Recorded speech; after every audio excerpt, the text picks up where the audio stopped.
लगा दो आग पानी में, जवानी उसे कहते हैं, और छीन लो सिलेक्शन, कहानी उसे कहते हैं। अगर तुम्हारी रगों में खून नहीं जुनून दौड़ता है, अगर तुम्हारी धड़कनों में जीतने का नशा है, तो आइए मंजिल को उसकी औकात दिखाते हैं। तैयार रहना, मैं पूरे जोश के साथ में आपके बीच में होऊंगा, और मां तेरे पसीने की हर बूंद को मोदी तक चमकाऊंगा। सपने बड़े देखना, पूरा करके तेरा सिर से दिखलाएगा। लगा दो आग पानी में, जवानी उसे कहते हैं, और छीन लो सिलेक्शन, कहानी उसे कहते हैं। अगर तुम्हारी रगों में खून नहीं जुनून दौड़ता है, अगर तुम्हारी धड़कनों में जीतने का नशा है, तो आइए मंजिल को उसकी औकात दिखाते हैं। तैयार रहना, मैं पूरे जोश के साथ में आपके बीच में होऊंगा, और मां तेरे पसीने की हर बूंद को मोदी तक चमकाऊंगा। सपने बड़े देखना, पूरा करके तेरा सिर से दिखलाएगा। लगा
हेलो नमस्कार गुड इवनिंग मेरे शेर से इंडिया उत्कर्ष परिवार में आप सभी का दिल खोलकर स्वागत है। तू हंस तो मुस्कुरा, तू रोना कम कर दे, तू जिंदा है जिंदगी की नाक में दम कर दे। तो जिंदगी की नाक में आप सभी को दम करना है दोस्तों।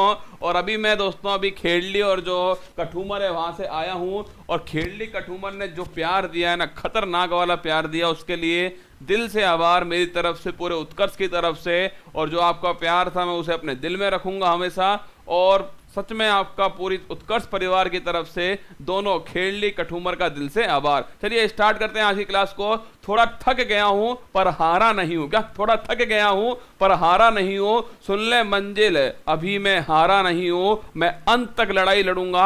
आज मैं दोस्तों आपको आर्टिकल 1 से आर्टिकल 165 तक जितने भी महत्वपूर्ण अनुच्छेद होंगे वो आपको गोली की तरह अगले 15 मिनट में पढ़ाने वाला हूं, और जितनी मेरे अंदर ऊर्जा होगी उतनी ऊर्जा के साथ में पढ़ाने वाला हूं। बिल्कुल अमित, सोनम, प्रियंका, विर्तिका, रमेश, शिव, शत्रुप, पवन, लक्ष्मण, सुमम सभी का स्वागत है। चलिए स्टार्ट करते हैं दोस्तों।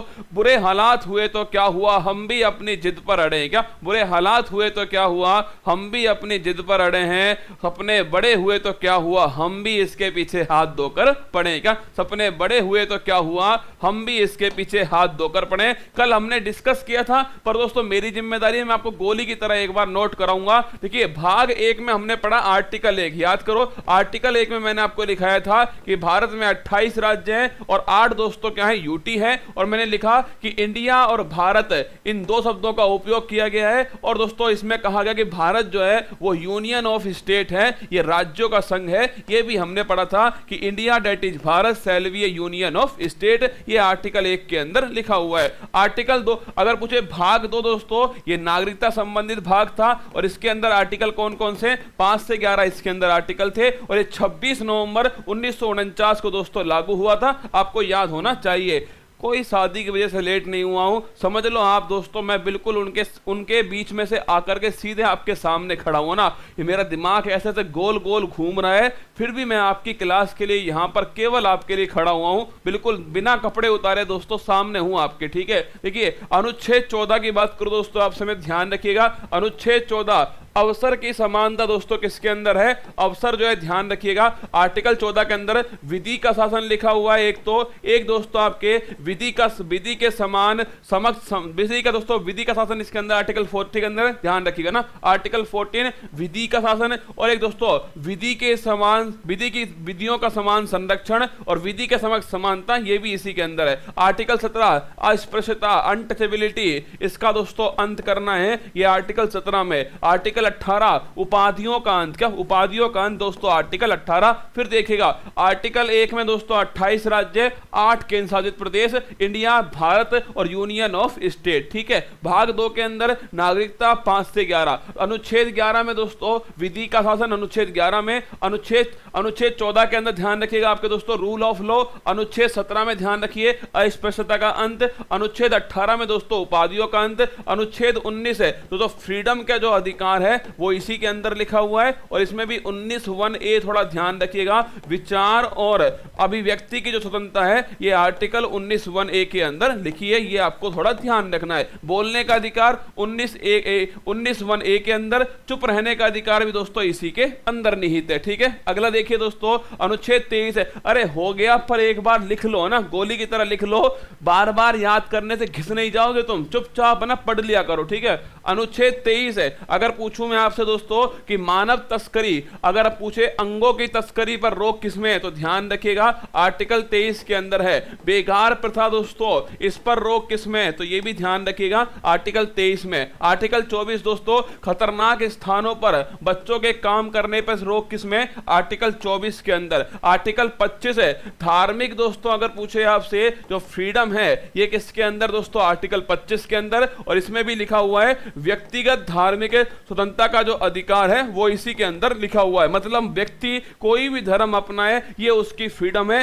धर्मांतरण करना दोस्तों गलत नहीं है, धर्मांतरण करवाना क्या है, ये दोस्तों गलत है। ठीक है, हाँ चुपचाप पढ़ लिया कर रसगुल्ला, तुम है ना, कसम से बता रहा हूं, वरना किसी दिन कैमरे में घुस के तुम्हारे बाल पकड़ के दोस्तों घुमाऊंगा ना तुमको, तुम्हें नानी याद आ जाएगी अपनी। चुपचाप पढ़ा करो। आर्टिकल 32 की बात करो दोस्तों आपसे, तो लिखिएगा संवैधानिक उपचारों का जो अधिकार है ये आर्टिकल 32 में, क्या संवैधानिक दोस्तों उपचारों का अधिकार ये आर्टिकल 32 के अंदर लिखा हुआ है ना। संवैधानिक उपचारों का जो अधिकार है ये आर्टिकल 32 के अंदर है। एक बार इसको साइलेंट कर दो वरना ये खोपड़ी खराब कर देगा दोस्तों क्लास में।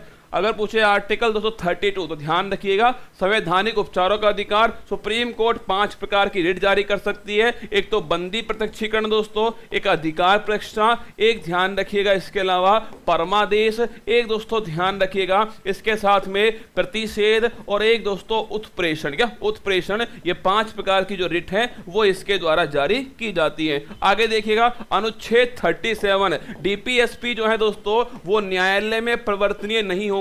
ये कौन से आर्टिकल में लिखा हुआ है, ये लिखा हुआ है दोस्तों अनुच्छेद 37 के अंदर, न्यायालय में परिवर्तनीय नहीं होंगे डीपीएसपी, आर्टिकल 37। आर्टिकल 39A दोस्तों नोट करना आपसे, अगर पूछे निशुल्क विधिक सहायता कहां पर है, तो निशुल्क विधिक सहायता फ्री लीगल एड, ये ध्यान रखिएगा, ये आर्टिकल 39 के अंदर लिखी हुई है। ठीक है, आर्टिकल 40 की बात करूं दोस्तों आपसे, तो आर्टिकल 40 नोट करना। अगर पूछे ग्राम पंचायत जो है इसका जो गठन है दोस्तों ये किसके अंदर है, आर्टिकल 40 के अंदर लिखा हुआ है। 44 यूनिफॉर्म सिविल कोड, समान सिविल संहिता गोवा में लागू है रसगुल्ला। और ये ध्यान रखिए उत्तराखंड ने हाल ही में दोस्तों इसकी समिति बनाई है, कौन सी, रंजन प्रकाश देसाई आयोग, उत्तराखंड, याद है आपको आर्टिकल दोस्तों 44, इसके बाद में 47 राइट टू न्यूट्रिशन, क्या राइट टू न्यूट्रिशन पोषण का अधिकार, क्या राइट टू न्यूट्रिशन ये लिखिएगा पोषण का जो अधिकार है ये आर्टिकल दोस्तों 47 के अंदर। इसके बाद में आर्टिकल 50 कार्यपालिका और दोस्तों जो न्यायपालिका है, अगर आपसे पूछे कार्यपालिका और न्यायपालिका इनका जो पृथक्करण है दोस्तों, अगर पूछा जाए आपसे ये कौन से आर्टिकल के अंदर है तो ये आर्टिकल 50 के अंदर है, थोड़ा ध्यान रखिएगा ना। आर्टिकल 51 अंतरराष्ट्रीय शांति, क्या अंतरराष्ट्रीय शांति भारत की विदेश नीति किस आर्टिकल के अंदर दोस्तों, आर्टिकल 51 के अंदर स्थित है। आगे देखिए आर्टिकल 51 एक फंडामेंटल ड्यूटी कहां से लिए, रूस से लिए। कौन सा संविधान संशोधन है, 42वां संविधान संशोधन है। सरदार स्वर्ण सिंह समिति कितने दोस्तों 10 जोड़े गए, फिर 11वां कब जोड़ा गया, 86वां संविधान संशोधन है। अनुच्छेद 52 याद करो दोस्तों, अनुच्छेद जो 52 है भारत का एक राष्ट्रपति होगा, 53 दोस्तों कार्यपालिका शक्ति, 54 ध्यान रखिएगा निर्वाचक मंडल, क्या निर्वाचक मंडल। और मैंने आपको पढ़ाया था दोस्तों निर्वाचक मंडल में कौन कौन शामिल होंगे, इलेक्टेड एमपी, क्या इलेक्टेड एमपी और इलेक्टेड दोस्तों एमएलए जो है वो इसमें शामिल होने वाले। और आप छाप के रखना इस सवाल को, ये सवाल दोस्तों आपकी परीक्षा में आने वाला है, क्या ये सवाल आपकी परीक्षा में आने वाला है कि आर्टिकल जो 54 है अगर पूछा जाए निर्वाचक मंडल, इलेक्टेड एमपी और इलेक्टेड एमएलए दोस्तों शामिल होंगे, ठीक है। अगर पूछे 55 रसगुल्ला तो ध्यान रखिएगा निर्वाचन की विधि क्या होगी, ये 55 के अंदर है और लिखना पीआर विद एसटीवी जो है ये निर्वाचन की विधि होने वाली है। आनुपातिक प्रतिनिधित्व एकल संक्रमणीय मत पद्धति, और ये ध्यान जरूर रखना दोस्तों कितने प्रस्तावक चाहिए, 50 तो चाहिए प्रस्तावक, कितने अनुमोदक चाहिए तो ध्यान रखिएगा 50 ही दोस्तों क्या चाहिए अनुमोदक। एज कितनी चाहिए, 35 वर्ष दोस्तों ध्यान रखिएगा एज चाहिए राष्ट्रपति बनने के लिए, ठीक है। अगला क्वेश्चन दोस्तों आर्टिकल 57 है तो नोट करना, आर्टिकल 56 में क्या है दोस्तों, कार्यकाल जो है आर्टिकल 56 के अंदर है 5 साल होगा। क्या री इलेक्ट हो सकते हैं तो 57 में लिखा हुआ है दोस्तों री इलेक्ट हो सकते हैं, पुनर्निर्वाचन जो है संभव है। 58 में ध्यान रखिएगा योग्यता और जो अर्हताएं दोस्तों ये 58 के अंदर है। और अगर पूछे शर्तें क्या क्या है तो दोस्तों ध्यान रखना 59 में शर्त है और 60 में दोस्तों ध्यान रखिए शपथ जो है वो 60 के अंदर है। और 61 में ध्यान रखिएगा महाभियोग इंपीचमेंट जो है ये दोस्तों 61 के अंदर। अगर मैं आपसे पूछ लूं एक सवाल दोस्तों कि भारत के अंदर कौन कौन से पद लाभ के पद नहीं होते हैं, अब आप बताओ मुझे कमेंट बॉक्स के अंदर छाप के कि इंडिया में कौन कौन से पद दोस्तों ऐसे हैं जो लाभ के पद नहीं होते हैं, कमेंट बॉक्स में छाप दीजिएगा। ये बड़ा प्यारा सवाल दोस्तों, कौन कौन से पद ऐसे हैं जो लाभ के पद नहीं होते। और दोस्तों किस किस की जो शपथ है इसका उल्लेख अनुसूची 3 में नहीं है, ये भी आपको छाप के बताना है किस किस की शपथ है अनुसूची नंबर 3 के अंदर उपलब्ध नहीं है। ये दोनों क्वेश्चन बताइए ना। आर्टिकल 63 की बात करूं, ठीक है।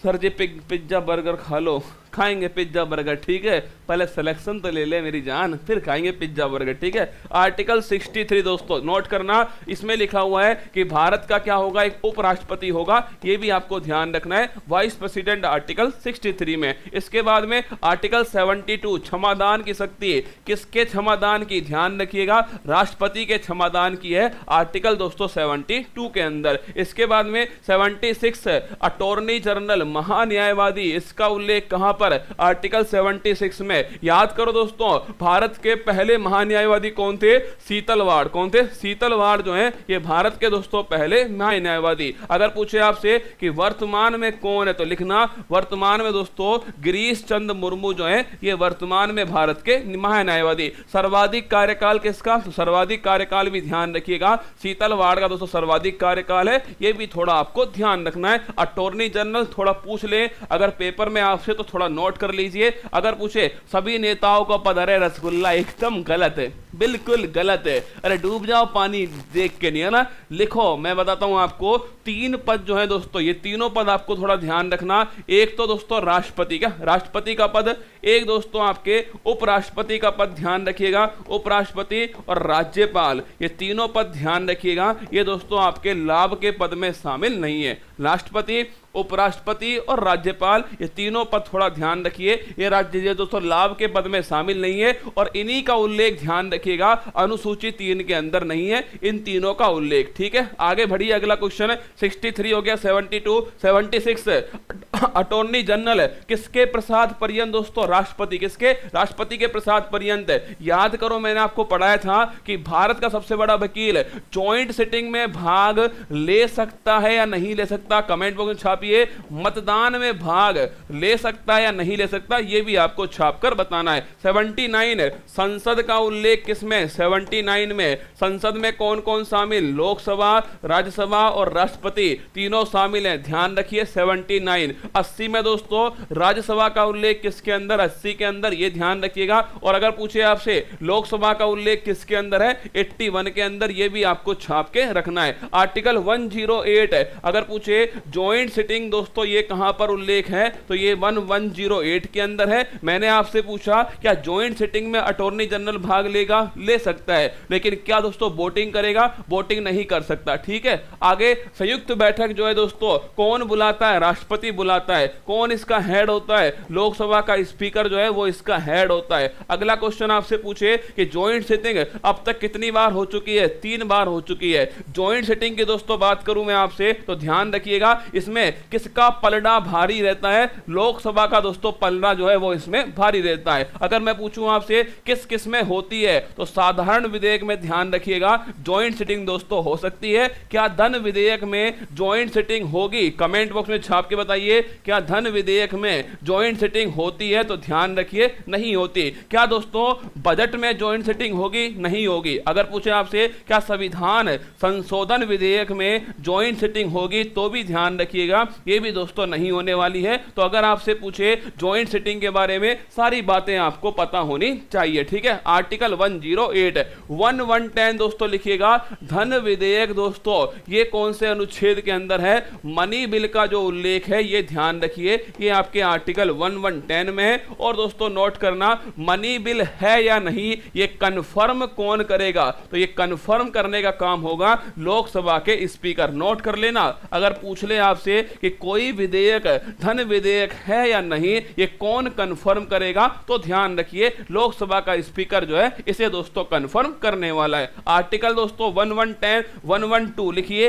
बजट का जो उल्लेख है ये किस अनुच्छेद के अंदर है? आर्टिकल 112 के अंदर है। अगर मैं पूछूं आपसे क्या बजट शब्द का उल्लेख है, तो नहीं है। इसके स्थान पर किस शब्द का उल्लेख है? वार्षिक वित्तीय विवरण जो है इस शब्द का उल्लेख है, एनुअल फाइनेंशियल स्टेटमेंट। तो अगर मैं पूछूं आपसे बजट कैसा विधेयक है, तो ध्यान रखिएगा बजट दोस्तों एक धन विधेयक है, यह भी आपको थोड़ा ध्यान रखना है। अगर मैं पूछूं आपसे कि आर्टिकल 112 ये दोस्तों बजट के बारे में कब आता है? 1 दोस्तों फरवरी को आता है, यह भी थोड़ा ध्यान रखिएगा आप सभी। कौन लेकर आता है? राष्ट्रपति के बिहाफ पर वित्त मंत्री जो है दोस्तों ये बजट जो है आपके पेश करते हैं, ये आपको ध्यान रखना। पहले कहां पर पेश होगा? धन विधेयक जो है दोस्तों ध्यान रखिए हमेशा सबसे पहले जो है वो लोकसभा के अंदर दोस्तों पेश होगा। अरे क्या लिख दिया के अरे अरे रसगुल्ला, अरे रसगुल्ला, ये भी कौन ही बताएगा तुमसे? गिरीश चंद्र मुर्मू थोड़ी है, के वेणुगोपाल है ना। ये किसने लिखा? गिरीश चंद्र मुर्मू। ये भाई साहब किसकी करामात है? जिसकी करामात है ना उसके कान के नीचे घुमा के 2-4 थप्पड़ मारो। गिरीश चंद्र मुर्मू थोड़ी है, के वेणुगोपाल है। अरे मुर्मू साहब तो सीएजी हैं। ये कितनी बार तो लिख दिया, ये मैंने कैसे लिख दिया ये सोच रहा हूं मैं आपसे। गिरीश चंद्र मुर्मू जो है ये तो भारत के क्या है? ये भारत के दोस्तों सीएजी हैं। के वेणुगोपाल जो है ध्यान रखिए ये दोस्तों भारत के क्या है? Attorney general. ये थोड़ा ध्यान रखना ना, गलती से हो गया ना, गलती की हो गया गलत। ठीक है, हाँ। आर्टिकल 1110 दोस्तों ध्यान रखिएगा कंफर्म हो गया। आर्टिकल 112 दोस्तों ये भी हो गई बात। मैंने कहा आपसे कि धन विधेयक कहां पेश होगा पहली बार, तो ध्यान रखिए धन विधेयक पहली बार दोस्तों लोकसभा के अंदर ही पेश होता है। इस पॉइंट को भी छाप के रखिएगा। आर्टिकल 123 अगर पूछे आपसे कि राज्यपाल जो है इसका जो अध्यादेश है, अगर पूछा जाए आपसे ये कौन से आर्टिकल के अंदर है, तो 123 के अंदर है राज्यपाल का अध्यादेश है। अध्यादेश को हिंदी इंग्लिश में कहते हैं ऑर्डिनेंस। क्या बोलते हैं? ऑर्डिनेंस। अब देखना, अगर पूछे आपसे अध्यादेश दोस्तों, हाँ, जिसने गलत किया ना उसके कान के नीचे घुमा के 2 थप्पड़ मारना आप, ठीक है, जब मिले आपको। सुनो मेरी बात को, अध्यादेश जो है दोस्तों, क्या ये सामान्य बिल की तरह होता है? तो बिल्कुल सामान्य बिल की तरह होता है, पर एक गलती है इसके अंदर, एक कमी है कि ये अस्थायी होता है। ध्यान रखिएगा, अध्यादेश जो है ये अस्थायी रूप से, क्या अस्थायी है, और बिल्कुल दोस्तों किसकी तरह है? संसद के विधेयक की तरह होता है। ये भी आपको ध्यान रखना है, संसद के अधिनियम की तरह होता है, लेकिन होता कैसा है? अस्थायी होता है। कब ये आता है? जब संसद के दोनों सत्र जो हैं, ये दोस्तों आपके दोनों सत्र का अधिवेशन नहीं चल रहा, तब आता है क्या? आपके अध्यादेश, ठीक है। अगला देखना इसके बाद में आर्टिकल 1 to 3। अरे यार ये क्या हो रहा है आज भाई साहब, आज तो चोट ही हो रही है ना। राष्ट्रपति का अध्यादेश किसके अंदर है? Article 1 to 3। क्या हो रहा है आज? अरे भाई साहब, देवा रे देवा, आर्टिकल 1 to 3 दोस्तों राष्ट्रपति का अध्यादेश है ना। आर्टिकल 1 to 4 ध्यान रखिएगा, सुप्रीम कोर्ट के बारे में दोस्तों कहां लिखा हुआ है? आर्टिकल 1 to 4 के अंदर कितने इसके अंदर जज होंगे ये इसमें लिखा हुआ है, इनकी नियुक्ति कैसे होगी ये भी इसमें लिखा हुआ है, इनका कार्यकाल कितना होगा ये भी लिखा हुआ है, शपथ दोस्तों ये भी इसी के अंदर है, वेतन भत्ते ये सब इसके अंदर लिखे हुए हैं। आर्टिकल 1 to 4 सुप्रीम कोर्ट के बारे में। अगला देखिए आर्टिकल 143, तो नोट कीजिए ये आर्टिकल 143 दोस्तों, राष्ट्रपति जो है वो कभी भी दोस्तों आपके किसी मुद्दे पर किससे सलाह ले सकता है? न्यायालय से सलाह ले सकता है। और ये कौन से आर्टिकल के द्वारा? आर्टिकल 143 के द्वारा, ठीक है। अगला देखिए आर्टिकल 148 है, कंप्ट्रोलर एंड ऑडिटर जनरल का जो उल्लेख है वो किसके अंदर है? आर्टिकल 148 के अंदर है ना।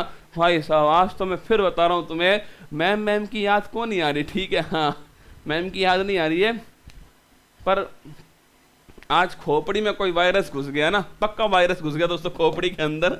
हाँ इसको निकालना पड़ेगा। लिखना कंप्ट्रोलर, कंप्ट्रोलर लिखिए, कंप्ट्रोलर एंड ऑडिटर जनरल। अब एक भी गलती नहीं होगी, पक्की बात है ना। कंप्ट्रोलर एंड ऑडिटर जनरल जो है ये दोस्तों आर्टिकल आपके 148। सीएजी जो है, अगर मैं पूछूं आपसे सीएजी दोस्तों, पहले सीएजी कौन थे? नरहरि राव जो है ये भारत के पहले सीएजी थे। अगर पूछे वर्तमान में कौन है? गिरीश चंद्र मुर्मू जो है दोस्तों, ध्यान रखिएगा ये वर्तमान में भारत के, ध्यान रखिए वर्तमान में सीएजी कौन है? गिरीश चंद्र मुर्मू है।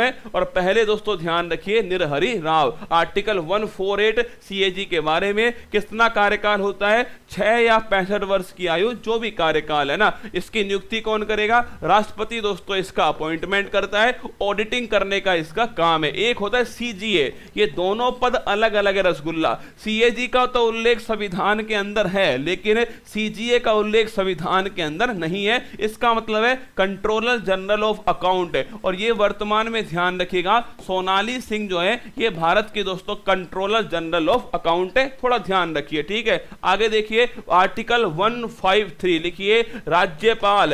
राज्यपाल के बारे में कौन सा अनुच्छेद है? आर्टिकल दोस्तों 153 जो है ये राज्यपाल के बारे में, ये ध्यान रखना। अगला आर्टिकल 161 है, राज्यपाल की क्षमादान की जो शक्ति है ये ध्यान रखिएगा आर्टिकल 161 के अंदर है। और राज्यपाल दोस्तों कौन सी 2 शक्तियां नहीं है इसके पास में? एक तो मृत्यु दंड को माफ करने की शक्ति नहीं है इसके पास में, एक दोस्तों लिख लीजिएगा आप मार्शल लॉ जो है इसे माफ करने की शक्ति इसके पास में नहीं है। बाकी सेम शक्ति किसके पास में? राज्यपाल के पास में, क्षमादान की शक्ति। अगर पूछे आपसे आर्टिकल 164, ये बताओ कमेंट बॉक्स में ये किस पद के लिए है? आर्टिकल 164 बड़ा इंपॉर्टेंट आर्टिकल है, कमेंट बॉक्स में छापिएगा। आर्टिकल 165 नोट करना दोस्तों, आर्टिकल 165 में क्या लिखा हुआ है? एजी एडवोकेट जनरल, क्या एडवोकेट जो जनरल है इसका उल्लेख ध्यान रखिएगा। आर्टिकल दोस्तों देखो कैपिटल एजी का मतलब होता है अटॉर्नी जनरल, क्या अटॉर्नी जनरल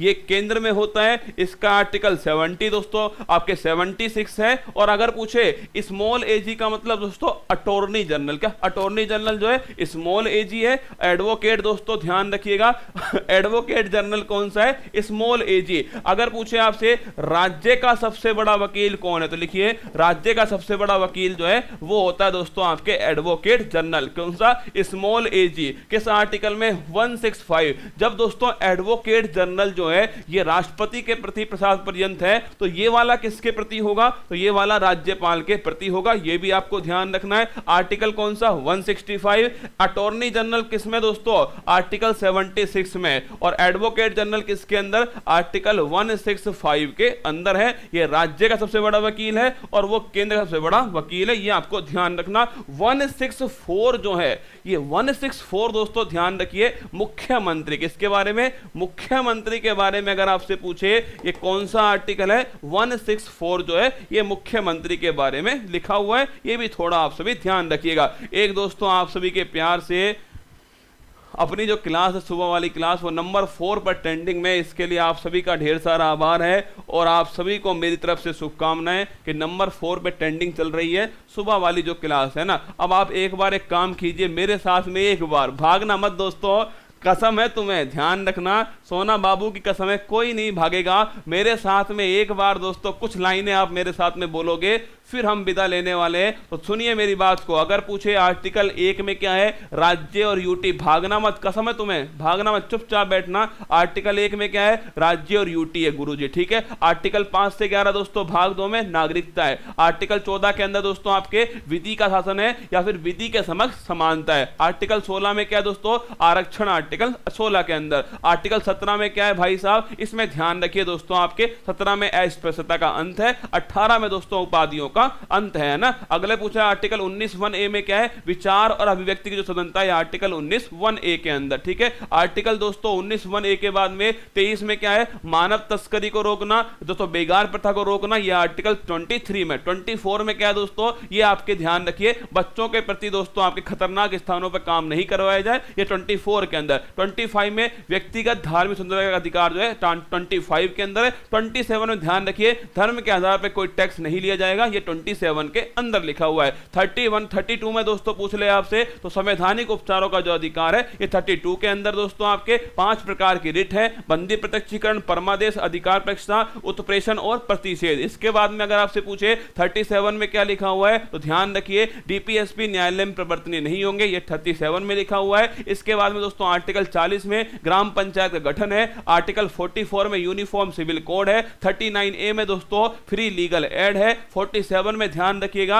आपके न्यूट्रिशन दोस्तों, राइट टू न्यूट्रिशन, पोषण का अधिकार। 40 आपके पूछे दोस्तों आपके 50 में क्या है? कार्यपालिका न्यायपालिका। 51 में अंतरराष्ट्रीय शांति है। इसके अलावा 51A में दोस्तों आपके फंडामेंटल ड्यूटी है, मौलिक कर्तव्य की बात की गई है। इसके बाद 52 में दोस्तों राष्ट्रपति, 53 में कार्यपालिका शक्ति, 54 में निर्वाचक मंडल, 55 में दोस्तों निर्वाचन की विधि, 56 में ध्यान रखिएगा कार्यकाल, 57 में दोस्तों आपके री इलेक्शन, 58 में ध्यान रखिए योग्यता और दोस्तों आपके अर्हताएं, 59 में पद की शर्तें, 60 में दोस्तों आपके शपथ है और 61 में ध्यान रखिएगा महाभियोग की प्रक्रिया। 63 में दोस्तों आपके उपराष्ट्रपति का कार्यकाल, उपराष्ट्रपति के बारे में 63 के अंदर लिखा हुआ है। और इसके बाद में ध्यान रखिए 63 के बाद में अगर मैं पूछूं 71 में क्या है? राष्ट्रपति के दोस्तों आपके चुनाव में कोई भी विवाद होता है तो इसका निपटारा जो है वो सुप्रीम कोर्ट करेगी, ये 71 के अंदर लिखा हुआ है। 72 में राष्ट्रपति की समाधान की शक्तियां हैं। इसके बाद दोस्तों ध्यान रखिए 79 में आपके संसद है,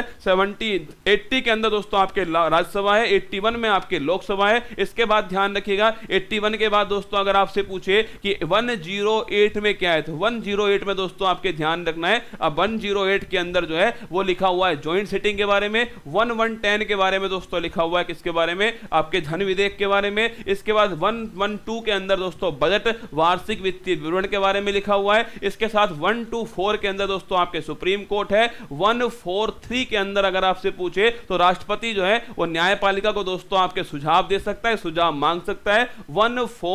148 के अंदर दोस्तों आपके CAG लिखा हुआ है। 148 के बाद ध्यान रखिए 153 जो है इसमें दोस्तों राज्यपाल के बारे में उल्लेख है। 153 के बाद में दोस्तों अगर पूछे आपसे 161 के अंदर क्या है तो ध्यान रखिएगा 16 के अंदर राज्यपाल की क्षमादान की शक्तियां हैं। 123 के अंदर दोस्तों क्या था, राष्ट्रपति का अध्यादेश था। 165 में क्या है दोस्तों, एडवोकेट जनरल है, राज्य का सबसे बड़ा वकील है। 76 में क्या था दोस्तों, ये ध्यान रखिए केंद्र का सबसे बड़ा वकील जो है ये 76 के अंदर था। और 164 में आपके ध्यान रखिएगा आपके दोस्तों प्रधान मुख्यमंत्री जो है वो 164 के अंदर। ये आपके फिर मैं आपके सामने रख दिए मैंने, इसको 2-3 बार सुनना। मैंने वादा किया आपको याद कराऊंगा, मतलब आपको याद करा के छोड़ूंगा ना, ये मेरा वादा रहा आपसे।